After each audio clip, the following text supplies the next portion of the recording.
Sa nakaraan nating episode ay natapos tayo kung saan nga ay muling isinilang ang isang cultivator na ang pangalan na ngayon ay Lin Kay. At kung saan rin ay nagawa niyang mapasuko ang mabangis na tigre na kaibigan niya na rin ngayon na kung saan ay binansagan niyang mountain dweller. At kasunod nga nun ay tinulungan niya ang Kung family sa pamamagitan ng kanyang panggagamot sa mahal na ina ni Kung Dekheng at matapos nga ay binigyan niya rin at tinuruan ng isang cultivation method fighting technique ang binatang si Chen. At nang papauwi na nga ang ating bida sa kabundukan ay napatigil siya sa kabayanan upang bumili ng mga medicine herbs kung saan rin habang siya ay naglalakad-lakad ay merong taong panay ang pagtawag sa kanya. At ito pala ay si Zhuer ang isa sa mga servant ni Mr. Guo. At nang magkaharap na nga ang dalawa ay agad namang sinabi ni Zhuer na sa wakas ay natagpuan niya na rin si Lin Kay sapagkat matagal na siyang inutusan ni Master Guo upang ang ating bida ay hanapin. Nakaagad rin namang tanong ng ating bida kung meron bang nangyaring di maganda para siya ay ipahanap ni Mr. Guo. Sagot naman ni Zhuer na nag-aalala si Mr. Guo kay Lin Kay na baka wala siyang tinitirahan sa ngayon kaya naman nagrenta ito sa isang bahay kung saan ay pwedeng manirahan ang ating bida. Ngunit ayon naman sa ating bida kung maaari ay pakisabi na lang ni Zhuer kay Mr. Guo na wag na itong masyadong mag-alala pa sa kanya sapagkat meron na naman siyang nahanap na lugar na kanyang matitirahan at akmang iimik pa sana si Zhuer nang bigla namang sinabi ng ating bida na siya ay nagpapasalamat para sa good intentions ni Mr. Guo sa kanya kaya naman pag nagkaroon na siya ng free time ay bibisita na lamang siya upang personal niya itong mapasalamatan. Subalit di pa man lang natatapos ang kanilang pag-uusap nang biglang dumating si Mrs. Guo na kaagad namang nagtanong kay Zhuer kung sino ba ang kahantahan nito. Kung saan rin ay agad naman itong pinakiharapan at binati ni Zhuer habang ang ating bida naman ay may pagkaseryosong nakatingin lamang. At nang mapatingin na nga rin si Mrs. Guo sa ating bida ay naging masama na naman ang aura ng pagmumukha nito kung saan ay may pagkainis nitong iniisip na napakabastos ng ating bida sapagkat hindi man lang siya nagawang batiin ng ating bida. Makalipas nga ang ilang sandali ay may bigla na lamang malakas na ingay ang tumambad sa paligid. Kung saan ay tila ba nagagahol na at nagtataka ang mga tao kung saan nga ba nanggagaling ang malakas na tunog na iyon. Nang bigla na ngang sumulpat ang isang babae na sakay ng isang puting kabayo na todo-todo kung magpatakbo na para bang walang pakialam kung merong masasagasa ang mga tao. Hanggang sa madanas na nga ang matapobreng si Mrs. Guo.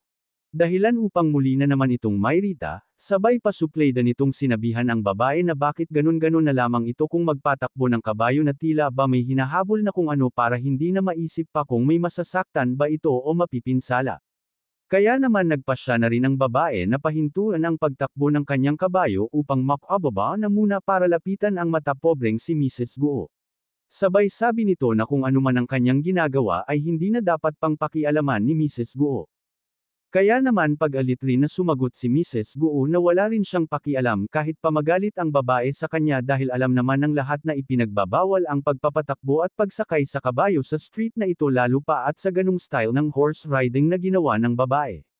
At animo nga ay sobra na ang pagkainis ng babae kaya naman bigla na lamang nitong hinato ng malakas sa may bandang pisngi si Mrs. Guo gamit ang kanyang latigo. Dahilan upang mapahawak na lamang si Mrs. Guo sa kanyang pisngi dahil sa pamumula at sakit na kanyang naramdaman. Habang patuloy pa nga rin ang pagtatalak sa kanya ng babae at ayon nga rito habang may paduro-duro pang nalalaman na bahala siya sa kanyang sarili kung gusto man niyang magtungo rito sa Ling City dagdag pa nitong sabi na nainsulto siya ni Mrs. Guo kaya naman dapat lamang napitikimin niya ito ng kahit kaunting hagupit ng kanyang latigo.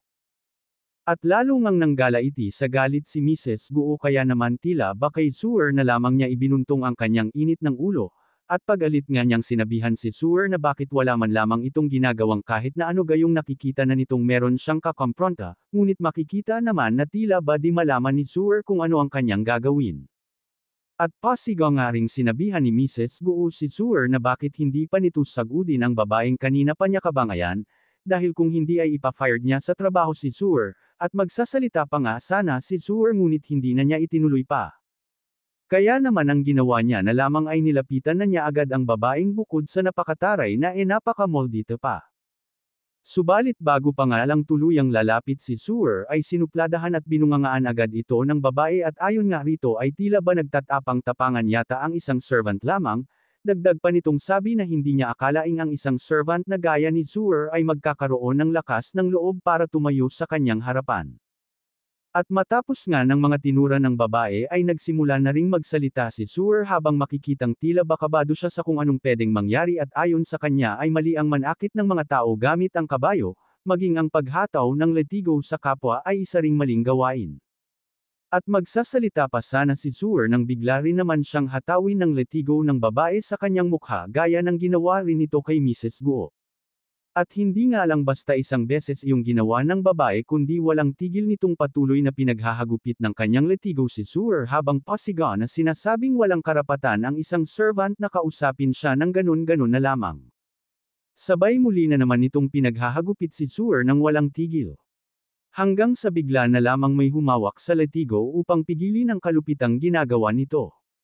Dahilan upang mapakunot na lamang ang noo ng babae na may halong pagtataka.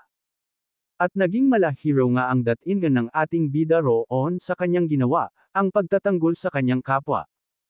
At makikita ngang parehas silang napapatitig na lang sa isa't isa habang kapit na kapit parent sa latigong kanilang hawak. Kung saan si Zooer naman ay makikitang nasa likuran lamang ni Lin Kay habang iniinda ang hapdi ng kanyang mga sugat. Hanggang sa umandar na naman ang pagkamaldita ng babae at pasigaw nitong sinabihan ng ating bida na bumitaw na ngayon din mismo sa kanyang letigo, kaya naman ayan at makikita ring para ng Angry Birds ang babae dahil sa ekspresyon ng kanyang pagmumukha. Ngunit hindi nagpatinag ang ating bida sa kataryang pinapakita ng babae kaya naman mas lalo niya pang hinawakan ng mahigpit ang letigo habang sinasabi na hindi siya makapaniwalang ang babaeng tulad nito ay isang napakasamang tao kaya naman dagdag niya pang sabi na ngayong araw na ito ay tuturuan niya ng leksyon ang babae. At dahil nga sa mga sinabi ng ating bida ay lalo nang uminit ang ulo ng babae na tila ba isa ring bulkan na napakalakas sumabog dahil sa lakas ng boses nito habang sinisigawan ang ating bida. At animoy nenas na nga rin si Lin Kay kaya naman ginamitan na niya ito ng kanyang special skill sa pamamagitan ng pagpitik gamit ang kanyang mahiwagang mga daliri. At dahil nga sa kanyang kahanga-hangang kakayahan ay nataman niya sa may bandang balikat ang supladitang babae upang ito ay mapatahimik at mapatigil niya sa kapuputak dahil sa kasamaan ng ugali, kung saan rin ay napatanong na lamang ito kay Lin Kay kung ano nga ba ang ginawa ng ating bida sa kanya. Ngunit hindi sinagot ng ating bida ang tanong ng babae bagkus ay sinabihan niya ito na humingi ng paumanhin kay Zooer. Subalit umiral na naman ang pagka-angry bird ng babae at pareklamo nitong sinabi na hindi ang tulad niya ang tipo na humihingi ng tawad sa isang servant lamang, kaya naman makikita rin na tila bawalan na talaga itong pag-asa pa na maging mabuti. At tila nga masidi na talaga ang inis ng ating bida sa babae kaya ginamit niya ulit ang kanyang special skill upang muli itong patamaan, dahil sa patuloy nitong pagmamataas at pagpi-feeling na siya lagi ang tama sa lahat. Kaya naman rin napatigil na lamang ulit ang babae at napapangirit dahil sa ginawa sa kanya ng ating bida at makikita pa nga rin sa pagmumukha nito ang pagiging Bruhilda. Kaya naman sinigawan na talaga ito ng ating bida na humingi na kaagad ng tawad. Hanggang sa may bigla na lamang nagsidatingan ng mga lalaki sakay ng kabayo, na animoy may gyerang pupuntahan na mga wala ring pakialam kahit sinong masagasaan. At nang makababa na nga ang mga ito mula sa kabayo ay agad rin namang nagsilapitan sa babae at nagbigay ng paggalang, kanya pala itong mga tauhan kaya pala tila ba pare-pareho sila ng pinaniniwalaan na bato-bato sa langit matamaan ay wag magalit. At yun na nga, pagkadating-dating pa lang ng mga lalaking ito ay sinigawan na agad ng kanilang amo na parang apdo sa sobrang pait ng pag-uugali. Kung saan nga ay tinanong rin agad ni Angry Bird Girl ang mga ito kung saan ba nanggaling dahil kanina pa daw siya inaatake ng ating bida kaya naman iniutos rin agad nito na paslangin ang ating bida. At dahil nga sa masunurin pala ang mga ito sa kanilang amo na parang toro ay kaagad na naghawak sa kanilang mga sandata sabay sabi sa ating bida na kapag siya daw ay lumuhad ay magkakaroon siya ng mas mabilis na pagkasawi na walang mararamdaman kahit na kaunting sakit. Subalit di lamang ang mga ito pinakinggan ng ating bida at pinagsabihan niya peren ang babae na humingi na ng tawad. Ayun nga at kung ano na naman ang naging timpla ng pagmumukha ng babae na nangangahulugang wala paring plano na magpakumbaba. Kaya naman naging angry bird na naman si ate girl at kaagad nitong inutusan ang kanyang mga tauhan upang sagudin na, ngayon din mismo ang ating bida upang patayin. Nakaagad din namang sinunod ng mga ito kaya naman tinangka agad nila na espadahin ang ating bida, Ngunit di pa man lamang nanatama sa ating bida ang patalim ng mga patay gutom ay may bigla namang nagpatigil sa mga ito na bago pa lang din papalapit sa kanila, at iyon nga ay ang pagdating ni Binibining Kung Yaw upang pahintuan ang kaguluhang nangyayari. At dahil nga sa kanya ay napahinto na lamang ang mga ito ng biglaan at maging ang ating bida nga rin ay napatahimik na lang din. At maya-maya pa nga ay napatanong na lang si Kung Yaw sa kanyang sarili kung ang babae bang kanyang nakikita ay siyan dahil di niya akalaing humihikbi ito na para bang isang munting bata. Samantalang si ate girl naman na ang ngalan pala ay yan ay makikitang tila ba hindi nagustuhan ang biglaang pagdating ni Kung Yaw kaya naman sinabihan niya agad ito kung ano ba ang ginagawa nito dito. Nakaagad rin namang sinagot ni Kung Yaw at patanong niyang sabi na bakit hindi siya maaaring pumunta rito gayong sa kanyang pagkakaalam ay hindi naman yun bawal na gawin. At napatanong na nga lang si ate girl yan kung balak lang ba siyang pagtawanan ni Kung Yaw kaya ito naririto. Na seryoso namang sinagot ni Kung Yaw na kaya siya naririto ay dahil sa sinabi sa kanya ni Mr. Yang kung ano ang lahat ng mga nangyayari. At nagpatuloy pa nga siya sa pagsasalita at ayon sa kanya according sa batas ng Great Wu Empire, na ang sinumang mang-abayos sa mga street ay makukulong sa loob ng 15 days. At umiral na naman nga ang pagka-angry bird niyan kaya naman tinangka nitong sabihin na sisiguraduhin niyang malalaman ng kanyang ama kung ano ang mga pinagsasasabi sa kanya ni Kung Yaw. Ngunit di man lang nakaramdam ng pangamba si Kung Yaw mula sa mga sinambit niyan kaya naman nagpatuloy lang siya sa pagsasalita at ayon nga sa kanya na ang majesty na siyang ama niyan ay paniguradong ma-stress lamang kapag nalaman nitong ang isang noble birth na tulad niyan ay mapaparusahan lamang gaya ng isang pangkaraniwang tao dahil sa ginawa nitong kasalanan, at dagdag pa niyang sabi na sa oras na i-report niya ang mga nangyari sa Imperial Court ay nangangamba siyang baka hindi ito ikatuwa ni Prince Ning na siyang ama niyan.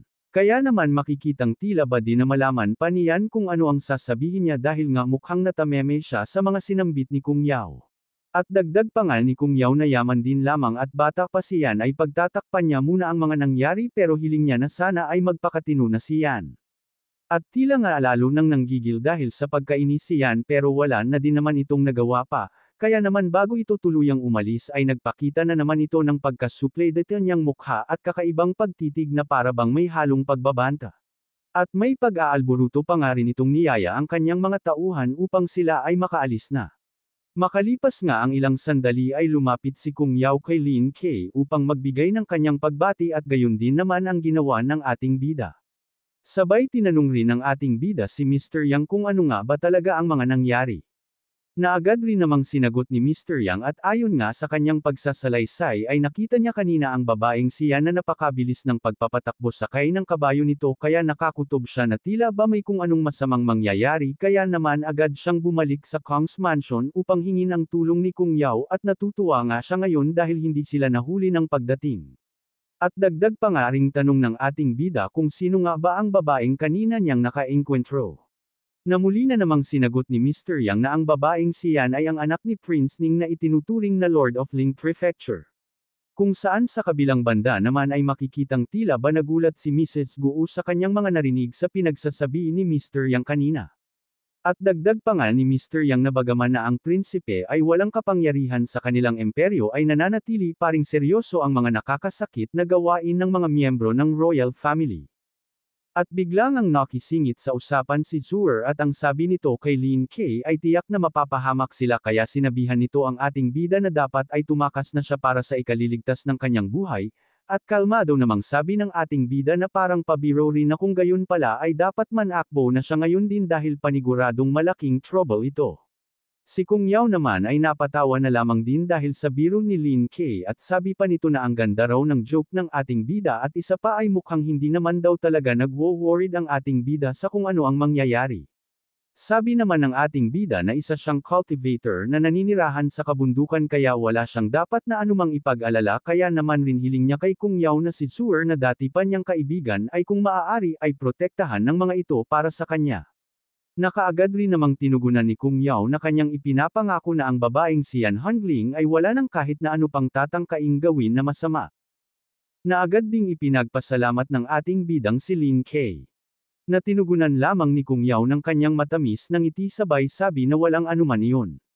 Samantala, si Mrs. Guo ay di na naman mabatid kung anong klase ng pagmumukha ang meron, dahil sa kung ano na naman ang naiisipan nito at sa isip-isip nga niya ay papaano at kailan pa na ang ating bida ay naging malapit sa anak ng Kong family na isa sa mga powerful family.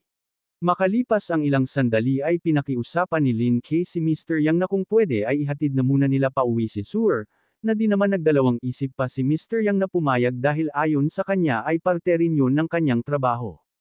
Ngunit sabi naman ni Suer, ay ayos lang naman siya kaya kung pwede ay si Mrs. Guo na muna ang unahing ihatid pauwi.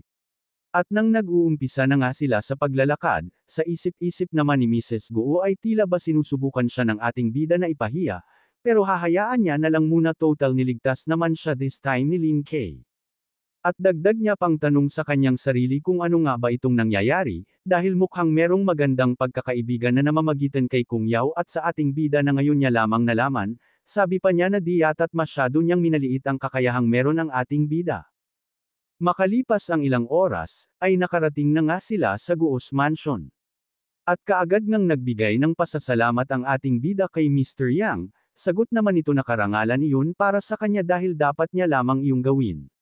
Maging si Mr. Guo nga rin ay nagbigay ng kanyang pasasalamat kay Mr. Yang, sabay sabi nito na kung pwede ay tanggapin ang kanyang iniaabot na isang token bilang kanyang pagpapahalaga sa ginawa ni Mr. Yang Yanji, ngunit tugon naman ni Mr. Yang na hindi na yun kailangan pang gawin ni Mr. Guo, sapagkat kagalakan para sa kanya ang paglingkuran si Lin Kay.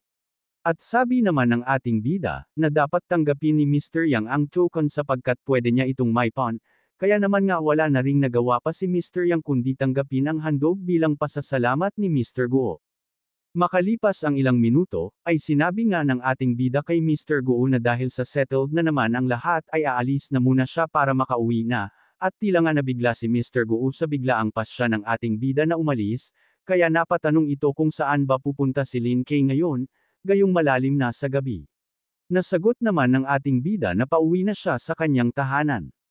Tanong naman ni Mr. Guo kung nagawa bang mas settled ng ating bida ang kanyang problema sa ganun kaiksing panahon kaya mag-isa itong nakapunta sa Ling Prefecture, subalit hindi na lamang sumagot pa ang ating bida. Dagdag pang ang sabi ni Mr. Guo, na alam niyang masama ang loob ni Lin Kay at hinayaan niya lamang ito na malungkot kaya naman nahihiya siya sa kanyang sarili. Sabi naman ng ating bida na hindi naman dapat mahiya si Mr. Guo dahil wala naman itong kasalanan, at isa pa ay mas lalong wag dapat nitong sisihin ang kanyang sarili. At sagot na nga lamang ni Mr. Guo na basta't anuman ang mangyari ay nananatili pa ring bukas ang kanilang tahanan para sa ating bida, at wala na naman ngang nasabi ang ating bida. At dagdag pang ang sabi ni Mr. Guo na ang kanyang asawa at anak na si Ning, ay kilala na ng lubusan ng ating bida, kaya naman hindi ng mga ito magawa pang tanggapin ang ating bida, ngunit batid niya na darating rin ang panahon na mangyayari yun, kaya naman sana ay hindi sisihin ng ating bida ang asawa at anak niya, na kalmado lang namang sinagot ni Lin Kay na hindi niya sisisihin ang mga ito, kaya wag na dapat pa itong kaisipan ni Mr. Guo. At sabi pa nga ni Mr. Guo na alam niyang mataas ang layunin ni Lin Kay at baliwala lamang dito ang kanilang family business, kaya naman humihingi siya ng sorry dahil hindi niya dapat hiniling sa ating bida na mapabilang ito sa kanilang pamilya. At tila ba natuwa na lamang ng bahagya ang ating bida sa mga sinabi ni Mr. Guo, at sabi rin niya na okay lang naman sa kanya kung gayunman, kaya hindi na dapat pa itong mag-sorry sa kanya. At ayon pa nga kay Mr. Guo ay mag-best friend sila ng ama ni Lin Kay kaya naman umaasa siya, na sana kahit hindi lagi magkita ang kanyang anak at ang ating bida, ay manatili pa ring close sa isa't isa ang Lin at Guo family, na sinang-ayunan na nga lang din ng ating bida. Sabay masayang sinabi ni Mr. Guo na sa wakas ay gumaan na rin ang kanyang loob.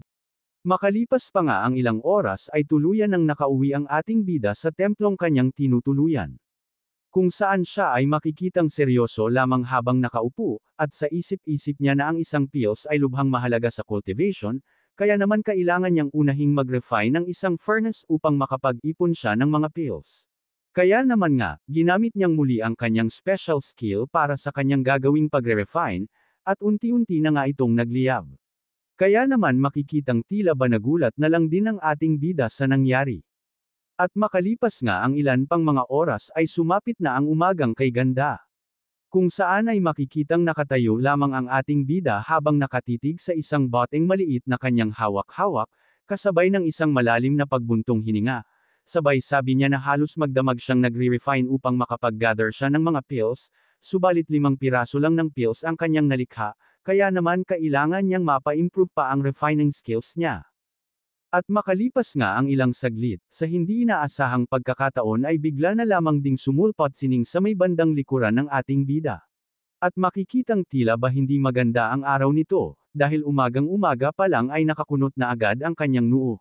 Sabay tila ba napahinga na lang ito ng malalim, at sabi rin ito sa kanyang sarili na hindi niya alam kung ano ba ang tumatakbo sa isipan ng kanyang ama, kung bakit pinipuwersa siya nito para makisama kay Lin Kay, dagdag niya pang sabi na paniguradong magkakaroon ng gulo kapag nalaman ng kanyang iniibig na si Ye Yuchen ang tungkol sa bagay na ito.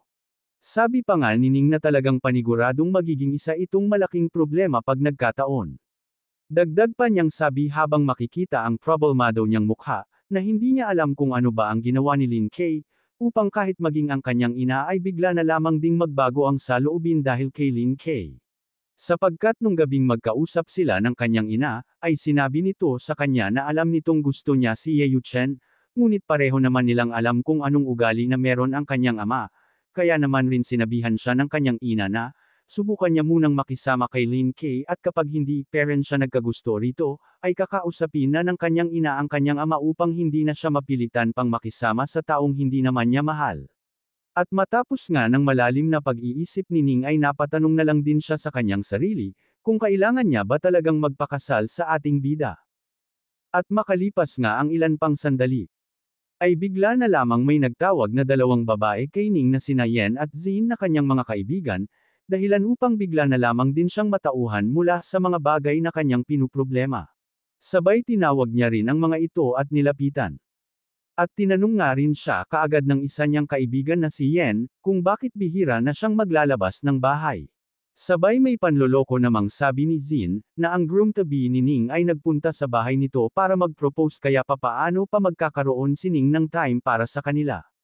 At bigla na nga lamang kiniliti, na tila ba may kasamang konting kurot ni Ning si Zin dahilan upang mapatawa na lamang si Zin habang si Ning naman ay makikitang tila ba hindi natuwa sa sinabing biro ni Zin.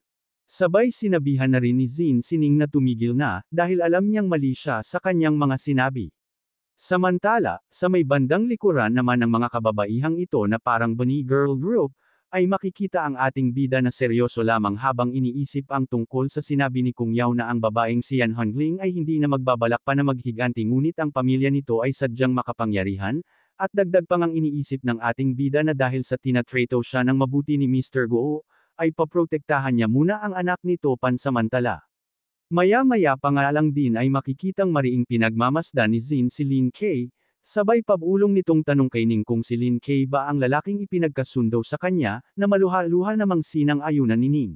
Sabay sabi naman ni Yen na wala siyang nakikitang anumang magandang katangian kay Lin Kay, kaya dagdag pa nitong tanong kung gusto nga ba talagang pakasalan ni Ning si Lin Kay.